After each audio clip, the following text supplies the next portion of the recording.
Hello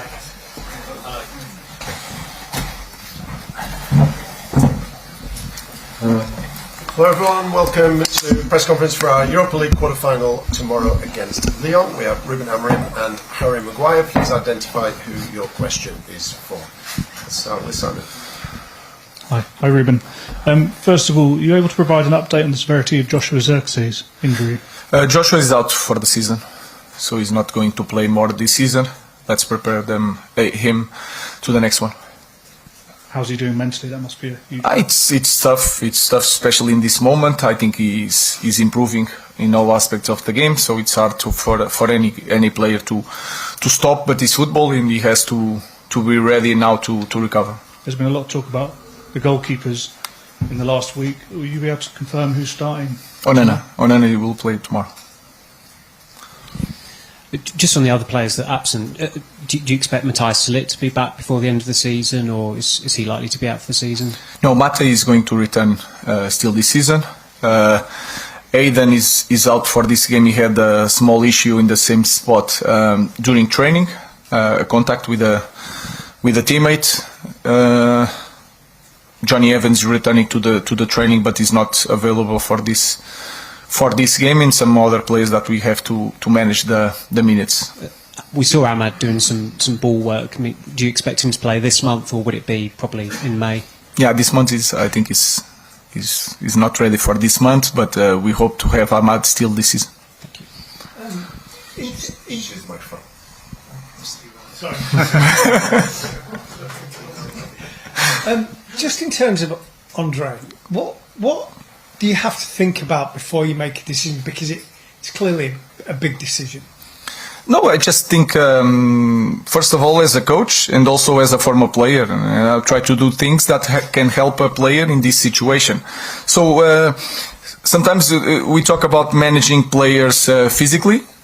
We have to manage them also mentally, but then they have to return to competition, and Onana is ready. He had one weekend that I felt that was better for him to not play, and a good thing for Altai to play. And this week, my thinking was to put Onana to play. Harry, we know how big this competition now is for Manchester United. What is your view of United being in this situation where you're in the bottom half of the table and this competition is the only thing that can save it from being a disastrous season? No, obviously it's been a disappointing season. There's no doubt about it. From the start of the season, we've been far too inconsistent. I think the performances have picked up of late. However, I still think there's key aspects in a game where us players have got to take more responsibility and got to change them in our favour. There's been a lot of games that have been 50-50 and we've ended up on the bad end of a result, and that's something that we do need to work on as a team, as a group of players. But of course, tomorrow night is an important night for us in the competition, a big game, Old Trafford, European night, and one that we're looking forward to. Harry, what does it mean to a player at United to actually finish the season with a trophy? How important is it that you actually have something tangible to show at the end of the season? Yeah, of course, it's so important. There's no doubt about it that if we do win the Europa League, it's still going to be a disappointing season for us players. But winning that would be a big bonus. Playing for this club demands trophies. And winning the Europa League would be a special trophy to win. Of course, it gives us access to the Champions League next season, something that we obviously can't gain through the Premier League because our results haven't been good enough. So, no, it's important that we win trophies at this club. Every competition that we play in, we've got to try and win, and this is the only competition that we're left in. So, of course, tomorrow night's a big game for us. We know that, and it's one that we're looking forward to. Ruben, a lot's been made of what it means in the short term, but also in the long term. Already mid-April, are you thinking of next season, whether you qualify for Champions League or whether you don't? Do you have a plan A and a plan B? I think it's more about the budget. I think that is important when you are planning the next season. Champions League can change everything, but you can see it in both ways. So if you have Champions League, you have to. It's going to be tough to play against top teams on Wednesday, and then top teams in Premier League. We are in the moment that you can feel it, that the team needs a lot of work. A lot of work means a lot of time to train. So you can see it both ways. If you don't have Champions League, we want Champions League. We want to win the title. Is the most important thing.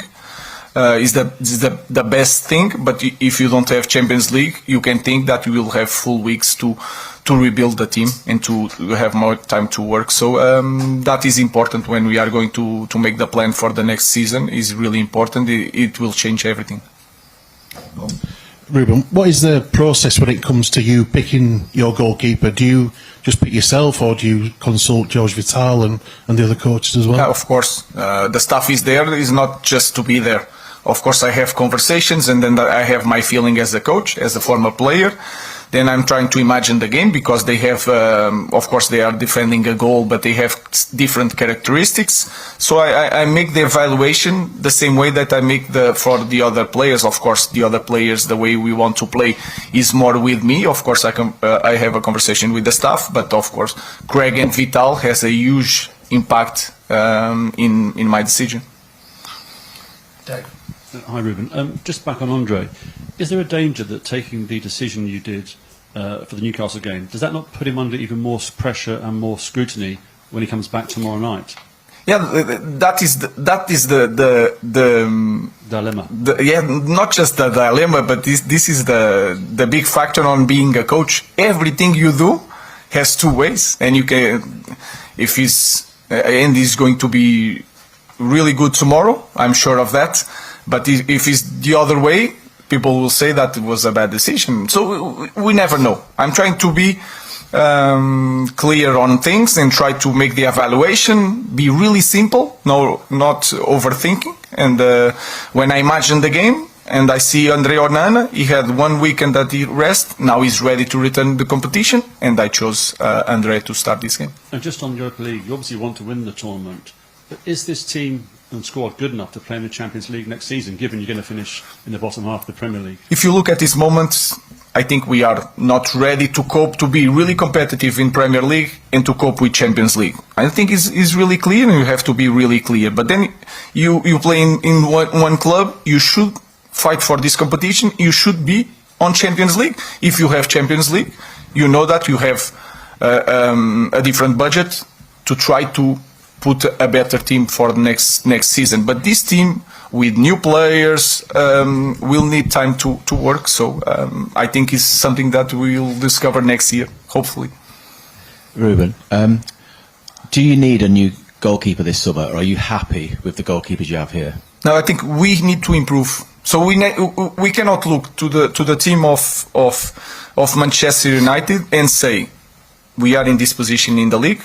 We have been really underperforming this season, and you cannot change all the players. What we should do is to improve any position on the team with the players that we have, and try to bring different characteristics for the next year. So very politely, can you answer my question? Do you need a new goalkeeper? If you're going to I know you want one question, but you choose the questions, I choose the answer. My answer is that we need to improve every position on the field. Goalkeeper is the same. We can work with Andre.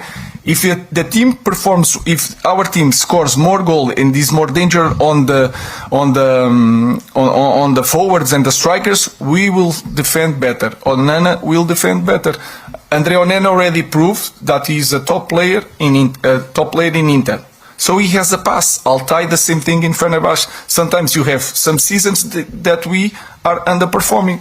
If we are going if any player is underperforming, you have to change everything. That is not the process that we need now. I respect that, but he consistently has made mistakes for Manchester United. Yeah, but again... So it's not just one season. So again, you're a coach.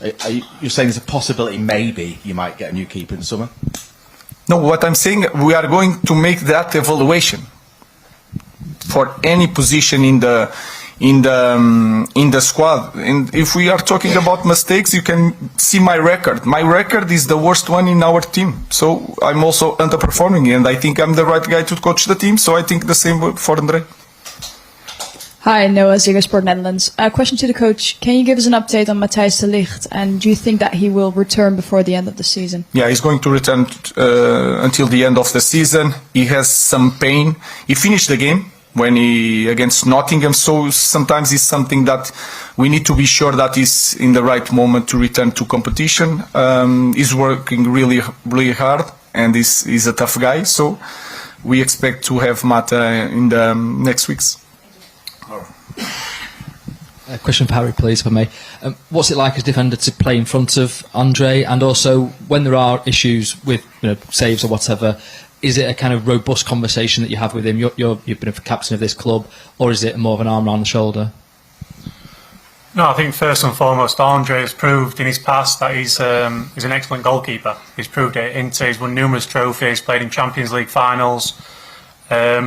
And during a career, you always have spells where you go ups and downs, and you find yourselves a little bit out of form. And it's about how you build yourself back in and find that confidence to perform again. I think at the moment he's probably feeling that everything's going against him. But you take game by game, and I'm sure he's going to be there tomorrow night. He's a big personality, a big character, and he'll be looking forward to the game. He'll want to show everyone again what he's about. And no, playing in front of Andre, it's great. I have confidence in Andre. Like I said, he's had a fantastic career. He's got great experience, and we all know he's an excellent goalkeeper. Chris. Just on Andre again, Ruben, you said that you've talked to your coaching staff about him. Have you spoken to him personally, and did you need that conversation to be convinced that he can come back and perform on Thursday night? That's when I made that decision in the last week, and I talked before that decision. I talked with Andre, and that is important for me to explain the player, for him to understand what I'm thinking. And then sometimes the player is saying one thing, and I understand it's a different thing. Sometimes it's my feeling as a coach that can make my decision more than what they are saying to me. Because sometimes they want to feel to show like they are really confident, and I feel it in the other way. So I'm giving just an example. So it's I have the conversation, but then it's my decision in the end. But having spoken to him, you are convinced and quite happy that he's good to go on Thursday night? Yeah, I have that feeling for sure. If not, just thinking about the team. The team is the most important thing. I'm not putting Andre because I think Andre deserves to return to competition. I'm just thinking about the game is really important for us. Last question, Rob. For Harry, please, if I can. Obviously, all the questions are about Andre. The spotlight is on him. You've had situations at this club where it's been you with the questions and the spotlight on you. Can I ask what that's like, and how do you deal with that at this club? Try your best to ignore it all. Focus on your job. Come in on a daily basis and do your best. I always said to myself, that's only what you can do. Tomorrow night is another game of football, and you go on that pitch and you give absolute everything. And when you walk off, you say to yourself, I've left everything out there, and no matter how you perform, that's only what you can do. And it's the same for any player who wears this badge. It comes with a responsibility to perform, and when you don't perform, and when the league results aren't good enough, there's people who obviously do come under the spotlight. I've been in that situation myself, but like I said, only what you can do is day in, day out, do your best, work as hard as possible, and take each game as it comes. Thank you very much. Thank you.